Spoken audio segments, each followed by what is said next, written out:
Hello and welcome to the Lost Art Podcast. I'm Gar and I'm here with Helmet. How are you? And this week, on this miserable evening, Horrible. It's raining, it's cold, the old man is snoring, etc. I'm not well. Helmet is sick. That's why you hear my throat's been a bit more closed than usual. He's not feeling well.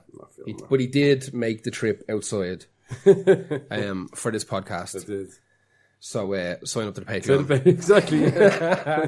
This week we're going to be looking at something we talked about doing for ages, and they are the Insufferables. Yeah. They're the people that nobody likes or have done things that aren't particularly pleasant. However, I think our two lists are kind of different, which is good. You picked people who did some bad things. Yeah. I picked people who said bad things or are just insufferable or like a bit unbearable or just don't do themselves any favours. I mean, I have a couple of those there that are just not great people. There's definitely people that are just scum. Yeah, we need to think of those to spice it up though. What I don't like the pedos and the murderers. We've done all that. Yeah, we've done all that. Murders. Definitely do not want to do a pedo podcast. Fucking. We get those. Just don't want volumes 17. Yeah, that's the sad thing. That's the thing, isn't it? So yeah, let's get straight into it. Let's go feeling well. Do it. Right, who's your first one? Well, before we go to the first one, we have to mention a few people who we would have wanted to have on it, but for different reasons, they would have been on the podcast too much. Actually, that's the main reason. So I wanted to put Roger Waters, a notorious cantankerous fucking bastard who's a miserable bastard, but I do not want to put another fucking Pink Floyd song. I think they're nearly on every podcast. They've been on a lot of them. Just one of those. Axl Rose recently done. Morrissey, come on, can't. Fuck Morrissey at this stage of the game, though. Like, no, I can't put him into another podcast. Kanye, Eddie Van Halen, Vince Neil. We've butchered them. They've been on too much. Well, to be fair to Kanye, he was on and Eddie Van Halen. They were on the ones promoting. You know, we were happy about them at the time. Yeah. But they are difficult people. It's hard not to let the same names pop up an awful lot. Yeah, you know, because generally these are some of the big characters of the music world. Yeah, so I didn't want people to think, oh, how did you not mention those? Because we've put them in the podcast so much. So these are a new set of Insufferables. And my first one's Gene Simmons. He's got to be in there. You know what I mean? Yeah. He's not the worst. He's just dirty, isn't he? He's just a dirty, seedy man. Yeah. He's too over the top with his... Like, I like Kiss. I do like them a lot. And I've watched... I should say that, yeah. I do like a lot of these Exactly. bands. I like a lot of Kiss stuff. And I've watched a couple of documentaries and interviews and all sorts of shit. And it's always Gene Simmons. Because he's the big mouth. He's a big, arrogant, cocky man mouth. And he's also now, like, he's mad looking. Like, he didn't age well. He looks like a human bull. He does look like a human bull. Like, what was that shitty television version of Beauty and the Beast? Yeah. Didn't it have Linda Hamilton from Terminator in it? The fucking beast looks like Gene Simmons. Big cheeks, big hamster cheeks, and a big fucking fat upper lip and everything. It looks like the Beast of New York. Yeah, that show. His hair's in shit. His hair looks like it was sprayed on. Oh, terrible. He has been okay getting the women. But eventually he'll get to the stage now where he's just going to have to start shelling out the cash for the same lifestyle. Yeah. Didn't he done a load of terrible stuff? It's hard to find terrible stuff that he did. It's just... Well, not terrible, dirty. That's what I'm saying. But supposedly, right, he said he slept with 5,000 fans. Maybe. And he said that he has a Polaroid from each liaison. Could be just a little selfie rather than a balls deep. Yeah. And he also said he kept the hotel key from where it took place. That's weird. Yeah. That's a really, really weird thing. Didn't he do something weird? Like, I think hobby. I think he has a hobby where it's, he copyrights. That's right. That's in this, as well. He has tried to copyright 182 trademarks. Yeah. Because he's a hungry cunt. He is a hungry bastard, yeah. He tried to, the most famous one where people went, shut the fuck up, was when he tried to do devil horns. Yes. The hands, rock and metal hands, famous hand symbol. The hippies version, or the version of the hippie peace symbol, you know what I mean? Like, trying to trademark that. Yeah. He's been successful with 44 of the 188. Yeah. One of them, he copyrighted, like, an apostrophe followed by a comma or something. It's ridiculous. So there's a weird literature. He just wants to try and sue people. Oh, yeah, pretty much. There was something that was like a common usage in the written word, especially in the printed word, and nobody had ever thought as to whether they could copyright it. And I think he done it. Yeah. So in every single book that's ever been made. Well, that might be one of the ones he didn't succeed on. Maybe. That seems silly. That is, and it's madness. But there's one that's really common that he definitely got. He tried to trademark the term nude car wash. Nude car wash. Yeah, so presumably I don't even know if he wants to start that. Someone has to go to him for that now. Yeah. That's hungry. That's taking money that he can blow and just going, get me some new stuff I can get other people to pay for. It's like Monopoly. But he might have... do that stuff in Monopoly, buying up enough. Yeah. He probably has like a couple of lawyers just on retainer who... It's Gene Simmons, so they answer the phone. And every now and again, he just hits them with some absolute mad shit. Check if this has been copyrighted. Yeah, and if it hasn't, he'll file the patent for it or whatever. Yeah. And I said, a few gets through. One of the things in 2004 that everyone went, oh, that's a bad thing, is when he was talking about suicide and depression. And he went, if you're going to kill yourself, just kill yourself then. People weren't happy about that. Of course they weren't. Like, no one was happy about that. No. That's too much. No. And then he backtracks on it because even James, some people will have to backtrack eventually. If you're taking too much heat, they kind of flare up. Is it worth apologising? Because he does love money that much. If he thinks it's going to affect money, he'll go, oh no, yeah, sorry, whatever. This is a money apology. Yeah. Whatever. Horrible bastard. According to Ace Frehley from Kiss, he groped his wife. Really? And propositioned her. I'd fucking probably believe that. I'd say, to be honest with you, I'd say they were all at that in Kiss. All at that. Yeah. That term. Yeah. Oh, they were all at that. Yeah, I'd say they were. They have to have been. He's come out with a few weird things like women can't have careers and kids. It's one or the other. Yeah. Don't know what he's trying to achieve by saying that. Like a lot of people do have that. A lot of people, obviously, there's people that can't have both if they don't have as much money as Gene Simmons. Yeah. He said that he's promoting the fact that women should use their sexuality to get higher up, or else they might as well wear potato sacks.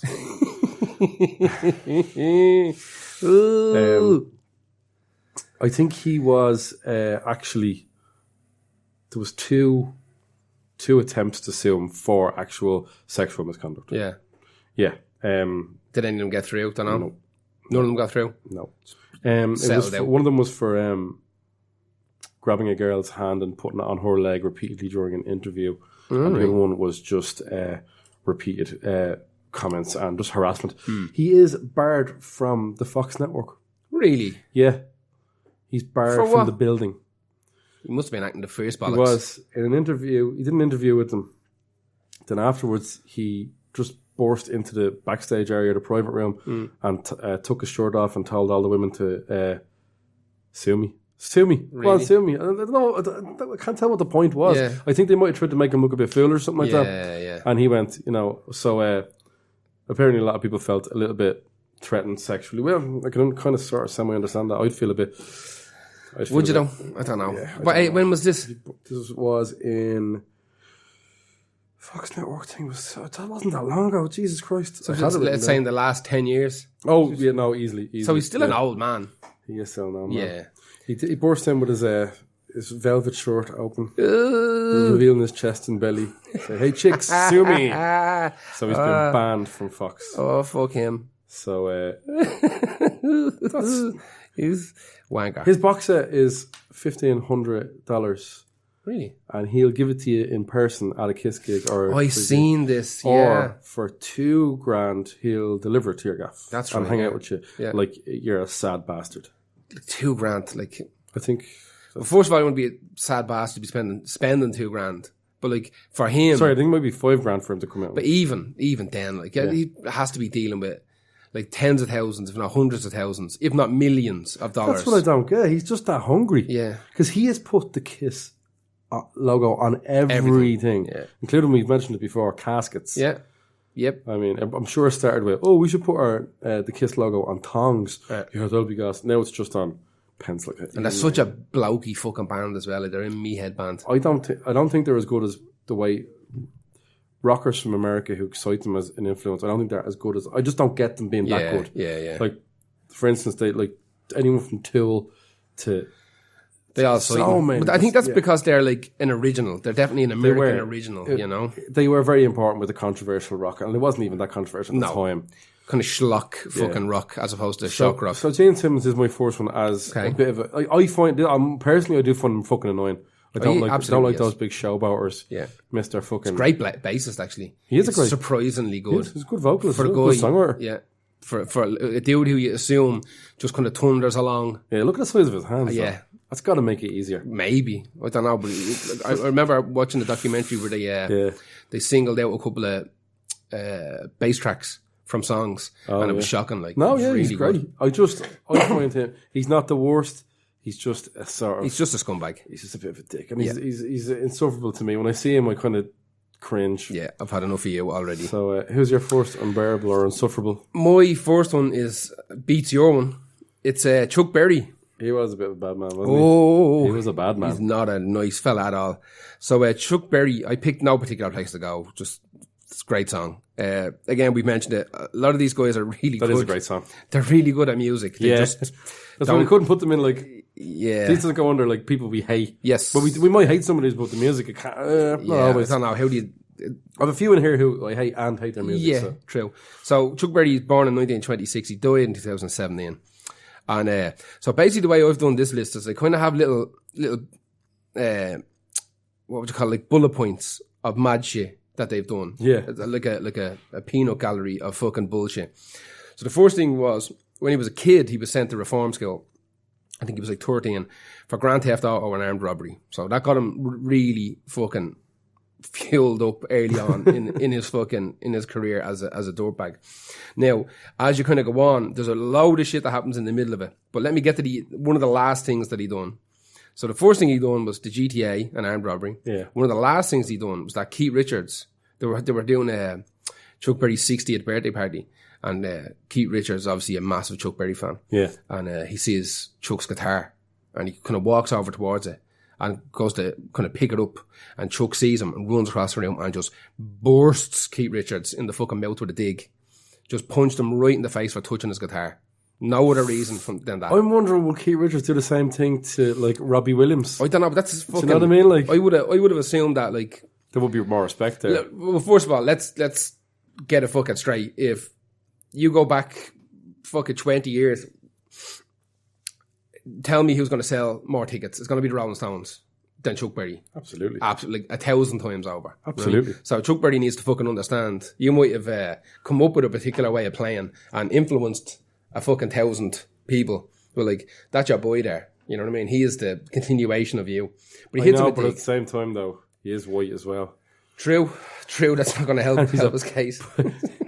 Like him down. You know what I mean? It could be this grand riff theft. Could be. Grand theft riff. Riff theft auto. I wish I was not sick and could have came up with that way better. And now imagine I wasn't sick. Imagine that was a better joke. We're not even drinking. Not even drinking. We put a thing on the Facebook saying more gargle, less gargle, same gargle. Now it's zero gargle. And overwhelmingly everybody was more gargle. So fuck you, we're not drinking. Yeah, well I can't. I'm not drinking on my own. Is ruined. I'm not drinking on my own. We're not at that level yet. I am on some nice painkillers that keeps me dopey. I think I'm at the right level to be grumpy enough for this podcast. Yeah. So one of the big things about Chuck Berry is that in 1962 he was sent to jail for crossing state lines with a minor for immoral intentions. Yeah. He was 36 years of age and she was 14. Knacker? Yeah. Now, I can't say that. Well, I will say, well, listen, compared to what he was doing, I think you're all right. What I will say is, as terrible as it sounds, around this time, there's an awful lot of stuff going on with 14-year-old girls in the rock and roll scene. Like, I didn't add in about 6 other lads because they also had 14-year-old girl stories. Who could you be talking about? Honestly, there's so many of them. So apparently, he's sent to jail. He's supposed to do fucking 3 years. Yeah, he's supposed to do 3 years behind bars. He ends up doing 20 months and then he's released. And he gets released because it's found out, it's going to put into the press that the judge who convicted him made a load of racist comments while he was at the trial. It's a bit like what happened in the OJ thing. The copper. Yep. It definitely does 100%. 100%. And rightly so. Absolutely. You can't just go. You can't brush it under the carpet. No. That's important stuff. So yeah, the judge. Although comes still out a scummy thing to do. Still a scummy thing. It's hard to know. I know. It's hard to know. It's a scummy thing. But I'm glad it's not down to me. Exactly. Well, the way I'd look at it is you have to look at the two incidents separately. Yeah. Like he done the crime, and he was put